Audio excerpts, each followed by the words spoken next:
So, I'm doing chapter 12 of ethics, and chapter 12 is about the sensitivity in social media and how to properly announce sensitive information on social media.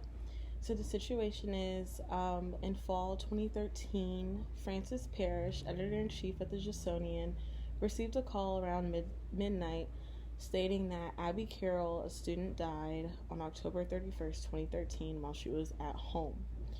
She was on medical leave and planned to return in the spring. They didn't want to report it too quick because they didn't have any additional information. So the managing editor posted on Facebook as the Jasonian, hoping to get more information on Abby Carroll, but Parrish had no idea that the managing editor was going to do that. And many of Abby's friends found out through the Jasonian that Abby had passed away. And Abby was a pretty known person around the campus, so you can understand the additional shock that the students went through. Kind of like, for example, when Kobe Bryant passed away, the initial shock that the world went through, but his family went through because his family found out through TMZ. But the posts were deleted. So the challenge is how to report the cause of death. It wasn't confirmed that Abby committed suicide, but the Jasonian kind of went along with it. They didn't exclusively say that she committed suicide, but it was difficult to write about her.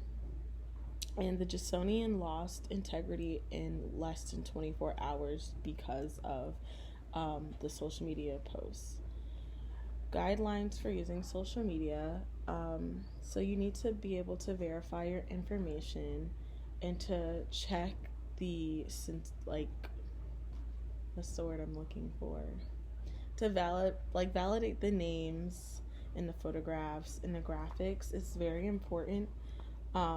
Because you have to be able to attribute them, which is apply them to whatever you're doing. So using information from social media should be okay legally, but you must be able to verify your information. And you should consider timeliness, which is to make sure it's recent enough, and also to research and report, meaning that social media is good. You can use information from social media if it's accurate after you verify it, but social media should not be your only source. So the response to this whole story, the family did not want to talk to the Jasonian following the social media incident. The Jasonian talked to the vice principal of the school. He did not release the cause of death, but he did talk about how to deal with grief and responded to the social media frenzy that happened. And then Carol Gilligan's ethics of care.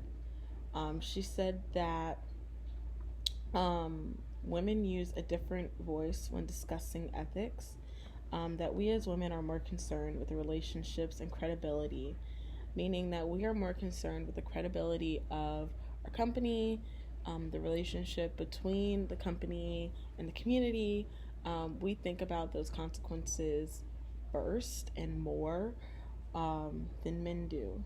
And so the aftermath of the entire situation is Parrish denoted the managing editor to staff writer, changed the passwords to social media to ensure who's using it.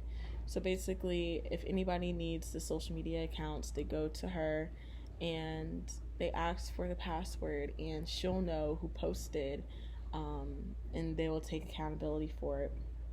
And she also does social media training for all her new staffers. So I think that's a good,